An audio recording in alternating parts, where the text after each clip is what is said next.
Hi, and welcome to Run Tall with Tim. I'm Tim. Thanks for being here. I always appreciate the time that you and I get to spend together, so thanks for tuning in.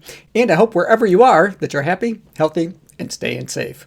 On today's video, I'm going to be sharing my thoughts on a new daily trainer from Adidas. It's their Adistar. Looking out the window, reflecting who I am. No one ever stopped me, not even Uncle. Now, these daily trainers feature an aggressive rocker geometry in the forefoot of the shoe, and they have two different densities of foam in their midsole. They have the Repetitor and Repetitor Plus. Now, they look like a max cushion daily trainer, but what do they really feel like to run in? And are they the right daily trainer for you? Well, that's the question that we're going to try to answer today, so be sure to stick around. But before I get into it too far, I always like to demonstrate what it looks like to run in the shoes I'm about to review for you. So let's do that, but then when we come back together, I'm going to take a real deep dive into the Adidas Adistar to try to answer that all-important question, are these the right shoes for you?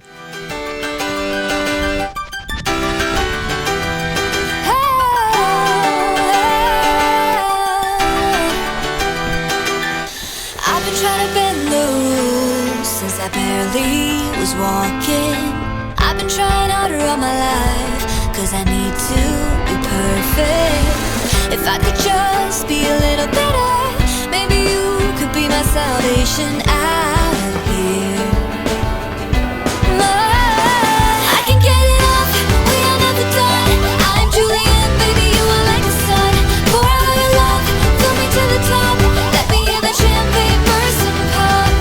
Cause as long as you are here with me, I'll be living, loving, wild and free. I can get it off, fill me to the top. Let me hear the champagne burst and pop. Now, these are a neutral road shoe that I ordered true to size, and both the width and the length fit me great. They cost $130 US, and that's pretty much on par for what they're getting for a high quality daily trainer like these. They are a little heavy. They came in at 11.1 ounces for men's size 9 on my scales, or 315 grams.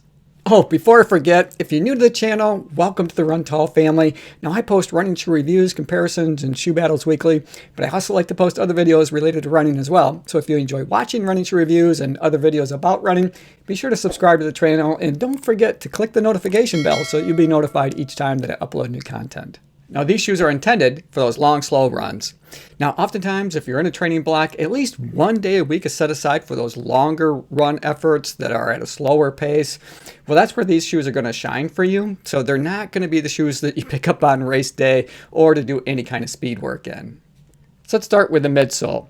Now, they have a tall stack height over the Repetitor foam. In the heel, they've got 37.5 millimeter stack height, and then up in the forefoot, they got 31.5 millimeters. So they've got a 6 millimeter offset from the heel to the toe. The dark blue, now this is the Repetitor Plus midsole foam, and it's much more firm.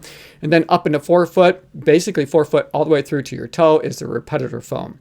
Now, I'm going to give it that unofficial, less scientific compression test using my thumbs to try to compress that midsole foam. I'm going to start with the Repetitor Plus midsole foam back in the heel. And when I use my thumbs to try to compress that, it's not moving. That's how firm it is. It is super firm. And then as I move up to the forefoot of the shoe where the Repetitor foam is and try to compress that. Now here, there's a little bit more give to it, but still for a midsole foam, there's pretty firm. So these are not going to be give you a max cushion, daily trainer run experience like you might find in other max cushion daily trainers that are out there. Shoes like the New Balance Freshman V3, for example, which is really bouncy, or maybe the Nike Invincible Run is another good example where there's just a lot of energy return, a lot of bounce to it. These are a much more firm ride. So I wouldn't say that they're a maximum cushion daily trainer in that category, but rather I would say they're a max protection shoe. So while they're not going to be super cushiony underfoot, I would say that they're soft enough to be able to go the distance. And because this is a firmer foam underfoot, I don't feel like I'm getting a ton of help that way, so not a lot of energy return or bounce back as I strike the ground and move through my gait cycle.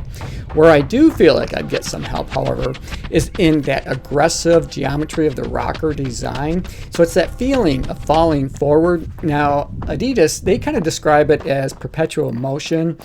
And I do get that feeling of rolling through, kind of pedaling a bicycle motion as I move through my gait. So the help comes from the smoothness of the ride rather than the bounce or the energy return that comes from the midsole. So let's take a closer look at the Repetitor Plus midsole foam in the heel. And you can see that they bring that foam up quite high onto the upper in a very Hoka-esque kind of a way. So you get that feeling of setting low into the foam, kind of like sitting in the bucket seat of a racing car. Now that creates a very stable feeling when you're out running. And you can see that they have this heel bevel back here. So if you're a heel striker, it helps to make a more smooth transition from your heel to your toe. And that's on the lateral side of the shoe. So you'd be coming down like so, and then kind of rolling through your gait cycle when you toe off. Now these do have a pretty wide landing platform up here in the forefoot of the shoe. I found it to be really comfortable, and for someone who overpronates, I found these to be a pretty stable neutral running shoe. I didn't have any issues with pronation at all running in these, even though these are a neutral shoe. Now they do snug up a little bit here in the midsection, but not terribly so. And then they do widen out just a little bit in the heel, but not much. They also feature this groove. Now it's fairly deep groove in the heel, and then it gets a little bit more shallow as you move through to the forefoot. Oftentimes when they include that design element, you can get a bit of a trampoline effect where that will compress and then recompress to give you a bit of a bounce. I didn't feel that. And I think that's just because that Repetitor Plus midsole foam is just so much more firm that you're not getting that energy or that bounce back. But what you do get is a little bit less weight, and that is welcome because, again, this shoe weighs a little over 11 ounces. And when we're talking about running in these, sometimes you get a shoe that weighs a little more than what I would like, maybe 10 or 11 ounces, but they run a bit lighter. These do not. I felt like these ran like an 11-ounce shoe. Now, that's not a terrible thing. Oftentimes, it is kind of nice to run in shoes that just are a little bit heavier, especially on those long runs. So when it comes to race day, you just feel that much faster, or you feel a little bit lighter on foot than you did when you were out training. So let's flip these over and we'll take a look at the outsole, see how they're protecting all that Repetitor foam that they have underfoot. And here they're using their Continental rubber. Big fan of this. It's lightweight, it's durable, and they've got plenty of it. And you can see that they've covered basically all of the Repetitor foam that's going to have any kind of ground contact. So you know that these shoes are built to last. And the Continental rubber, from my experience in other shoes and these, do a good job of help keeping me tight to the road, even when the road is a little bit wet. So let's take a look at the upper. Here they're using an engineered mesh. It does have some stretch to it, as you can see. It does have some perforations there in the toe box. Lots of plastic overlay. These are really well built and they're built to last. So not only is it going to be a slow, long run, I think you're going to be able to run in these a really long time. Get lots and lots of durable miles. And you can see all that plastic around the toe box. Adds a little bit of protection there.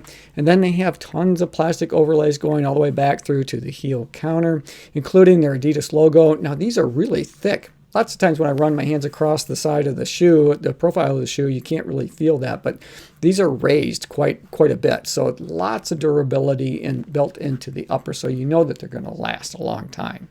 So let's take a look at the lace enclosure system. Here you can see they start with a standard system, but then they go to what they call a lockdown cage style. I've often called this in the past, and we've seen it in other shoes, a winged system.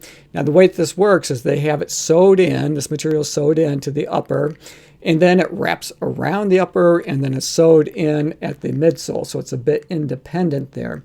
That way, when you snug up your laces, it draws it in tight right around your foot. Now, this is very similar to what they've used in the Pegasus 37, the Pegasus 38, and the Hoka Gaviota 2, the Hoka Gaviota 3. So it's not something new, but it works really well. So kudos to them. I don't know if they adopted it because they've seen it in other shoes, but for whatever the reason is, it's very enjoyable and it makes it very easy to get a lockdown and secure feeling across the midfoot section of these shoes.